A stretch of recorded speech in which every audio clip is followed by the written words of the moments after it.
ரொம்ப வருஷமா நீங்க ஒரு வீட்ல இருந்துட்டு இருக்கீங்க. உங்களுக்கு பக்கத்து வீட்ல ரொம்பவே மர்மமா ஒரு லேடி திடீர்னு அப்பப்போ வந்துட்டு போயிட்டு இருக்காங்க. ஆல்ரெடி உங்களுக்கு தெரியும். அந்த வீட்டு ஓனரோட மனைவி இறந்து போய் சில மாசம் தான் ஆகுது. அப்ப இந்த லேடி யாரு? திடீர்னு ஏன் இவங்க அப்பப்போ உள்ள வந்துட்டு போயிட்டு இருக்காங்க? இங்க என்ன நடக்குது? அப்படின்னு உங்களுக்குள்ள நிறைய கன்ஃபியூஷன்ஸ் இருக்கு. இவங்க யாரு என்னன்னு தெரிஞ்சுக்கிறதுக்கு நீங்க பக்கத்துல இருக்கிற வீட்லயும் கடையிலயும் விசாரிக்கிறீங்க. அப்ப அவங்க சொல்றாங்க, இந்த லேடி வந்து இவங்களுக்கு வீட்டு வேலைக்காக வந்திருக்காங்க அப்படின்னு சொல்லிட்டு. டெய்லியும் காலையில 2 மணி நேரம், சாயந்தரம் 2 மணி நேரம் வந்துட்டு போயிட்டு இருக்காங்க. கொஞ்ச டேஸ் போக போக போக ரொம்பவே ஆடம்பரமா தங்க நகையெல்லாம் போட்டு நல்ல மினுமினுக்கிற சாரி எல்லாம் போட்டு நடக்க ஆரம்பிக்கிறாங்க. ஜல் ஜல்னு கொலுசு எல்லாம் போட்டு ரொம்பவே அழகா ரொம்பவே ஆடம்பரமா சுத்த ஆரம்பிக்கிறாங்க. இன்னும் நாள் போக போக போக காலையில 2 மணி நேரம் சாயந்தரம் 2 மணி நேரம்னு மட்டும் இருந்தவங்க இப்போ மார்னிங்ல இருந்து ஈவினிங் வரைக்கும் அங்கேயே தங்கிடுறாங்க. இப்போ அந்த லேடி இன்னொரு ஆணையும் கூப்பிட்டுட்டு உள்ள போறாங்க. அந்த ஆணோட ரொம்பவே க்ளோஸா ரொம்பவே நெருக்கமா பழகுறாங்க. அதை பார்க்கும்போது உங்களுக்கு இன்னமும் சந்தேகம் வருது. அந்த ஆணோட உள்ள போனவங்க இன்னைக்கு நைட் ஆகியும் வெளியே வரவே இல்லை. நாளை மறுநாள் ஆகுது, அடுத்த நாள் ஆகுது, ஒரு நாள் இல்ல, 2 நாள் இல்ல, பல நாள் ஆகியும் அவங்க அந்த வீட்டை விட்டு வெளியில வரவே இல்லை. இப்போ திடீர்னு பார்த்தா அந்த ஆண் மட்டும் வெளியில வந்து கடைக்கு போயிட்டு போறாரு. இந்த ஒரு டைம் இல்ல, தினமும் காலையிலேயே சாயந்தரமும் கடைக்கு போறதுக்கு மட்டும் அவர் வெளியில வந்துட்டு போயிட்டு இருக்காரு. இப்பதான் உங்களுக்கு ஞாபகம் வருது, இந்த வீட்டோட சொந்தக்காரர் வீட்டு வாசலை தாண்டி வெளியில வந்து ரொம்ப நாள் ஆகுதே, ரொம்ப மாசம் ஆகுதே அப்படின்னு. என்ன ஆயிருக்கும் அப்படின்னு யோசிக்கிறீங்க.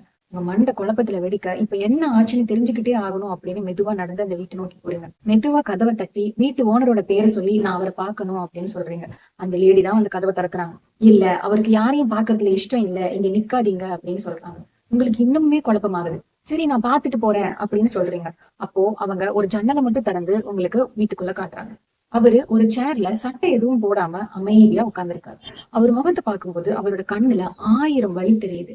ஏதோ ஒரு விதமா துவண்டு போய் மூஞ்சி தொங்க போட்டு ஒரு மாதிரியா உட்கார்ந்துருக்கிறத பார்க்க உங்களுக்கு கொலையே நடுங்குது. என்ன இப்படி உட்கார்ந்துருக்காரு? இது நாள் வரைக்கும் இந்த மனுஷன் சட்டை போடாம நான் பார்த்ததே இல்லையே. வீட்டுக்குள்ள இருந்தா கூட சட்டையோட தானே இருப்பாரு. இவருக்கு என்ன பிரச்சனை? சாப்பிட்ட மாதிரியும் தெரியலையே, என்ன நடக்குதுங்க அப்படின்னு யோசிச்சுட்டே இருக்கீங்க. அவரு கண்ணுல அவ்வளவு வலியோட உங்களை கை மட்டும் காமிச்சிட்டு அமைதியா உட்கார்ந்துருக்காரு. உடனே அந்த ஆண் வெளியே வந்து, பாத்தீங்களா, டிஸ்டர்ப் பண்ணாதீங்க அப்படின்னு சொல்லிட்டு உள்ள போயிடுறாங்க. வேற வழியே இல்லாம நீங்களும் கிளம்பி உங்க வீட்டுக்கு போயிடுறீங்க. இப்போ நீங்க நைட்டு தூங்க முடியாம தவிச்சிட்டு இருக்கும்போது திடீர்னு அந்த வீட்டுல இருந்து ஒரு பொண்ணோட அலறல் சத்தம் கேக்குது. நீங்க திடுக்கிட்டு பார்க்கும்போது அங்க பெருசா எதுவும் நடந்ததுக்கான அறிகுறியே இல்ல. மறுபடியும் நீங்க அமைதியா தூங்க ட்ரை பண்ணிட்டு இருக்கீங்க. அப்பதான் உங்களுக்கு ஞாபகம் வருது, நிஜமாவே இந்த வீட்டுல மென்டலி அன்ஸ்டேபிளான ஒரு பொண்ணு இருந்தா அப்படின்னு. இப்ப அவளுக்கு என்ன ஆயிருக்கும், இந்த பொண்ணுக்கு என்ன ஆயிருக்கும் அப்படின்னு யோசிச்சுட்டு இருக்கீங்க. ஆனா அந்த சத்தம் ஒருவேளை அந்த பொண்ணோட சத்தமா இருக்குமோ அப்படின்னு தெரிஞ்சுக்கிறதுக்காக எந்திரிச்சு நீங்க வேகமா ஜன்னல் பக்கத்துல பார்க்கும்போது அங்க ஏதோ நடந்ததுக்கான எந்த அறிகுறியும் இல்ல. அதனால இது எல்லாம் என்னோட பிரம்மன்னு சொல்லி அமைதியா தூங்க போயிடுறீங்க. மறுநாள் காலையில பார்த்தா இந்த ஆண் நிறைய லக்கேஜஸ் எடுத்துக்கிட்டு வீட்டுக்குள்ளேயே போய் செட்டில் ஆயிடுறாங்க. டேஸ் போகுது, மந்த்ஸ் போகுது. இருந்தாலும் உங்க மனசாட்சி உங்களோட மனசு உங்களை பெறாண்டிட்டே இருக்க, உங்களையே அறியாம உங்க கால் நடந்து அந்த வீட்டு பக்கம் போகுது.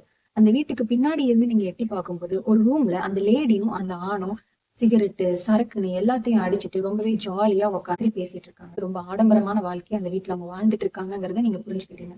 இப்போ அப்படியே கொஞ்ச தூரம் நடந்து போய் அடுத்த ஜன்னல் வழியா எட்டி பாக்குறீங்க. அங்க உங்களுக்கு தெரிஞ்ச அந்த மென்டலி அன்ஸ்டேபிளான அந்த பொண்ணு உட்கார்ந்து இருக்கிறது உங்களுக்கு தெரியுது. இப்போ அந்த பொண்ணு உடம்புல ஒரு ஒட்டு துணி கூட இல்லாம, ஒரு துளி சதை கூட உடம்புல இல்லாம, தோல் சுருங்கி இருக்கிற ஒரு வயசான கிழவி மாதிரி அந்த பொண்ணை பார்த்தா உங்களுக்கு தெரியுது. இப்போ அந்த வீட்டு ஓனரை நீங்க தேடுறீங்க. அவரு கண்ணுக்கே தெரியல.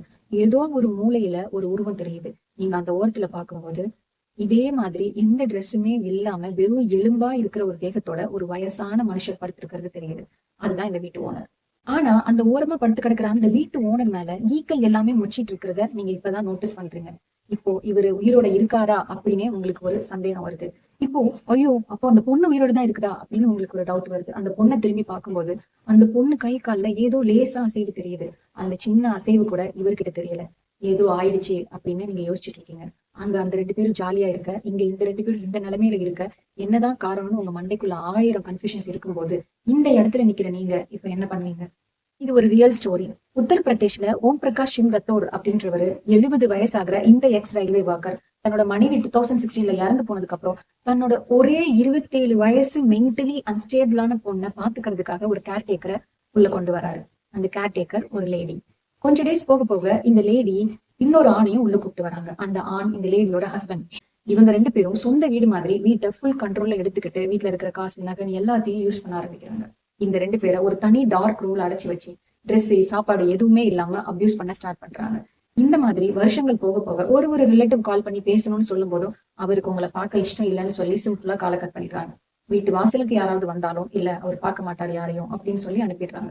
திடீர்னு ஒரு நாள் இந்த ஓம் பிரகாஷ் சிங் ரத்தோர் 70 வயசான இந்த மனுஷர் இறந்து போயிட்டாரு அப்படிங்கறத தெரியவும் துண்டக்கான துணிய காணோம்னு 2 பேரும் பயந்து ஓடி இருக்காங்க. இப்போ இவங்களை பார்த்த இவங்களோட சொந்தக்காரங்க ராஷ்மி ஒரு துளி சத கூட இல்லாம ஒரு கிழவியோட உடல் போல இருந்தாங்க, உயிர் ஊசல் அடிக்கிட்டு இருந்தது அப்படின்னு சொல்லியிருக்காங்க. அந்த ராஷ்மியை காப்பாத்தி அவங்களோட சொந்தக்காரங்க தான் இப்ப வளர்த்துக்கிட்டு இருக்காங்க. கேர் டேக்கர்ஸ் அப்படின்னு வர்ற யாரையும் முழுசா நம்பி நீங்க உள்ள விட்டுறாதீங்க. இதுக்கப்புறம் ரொம்பவே கேர்ஃபுல்லா இருங்க. இந்த இடத்துல இது எல்லாத்தையும் நேர்ல நின்று விட்னஸ் பண்ண ஒரு பர்சனா நீங்க இருந்திருந்தா இப்போ நீங்க என்ன பண்ணுவீங்க அப்படின்றத சொல்லிட்டு போங்க.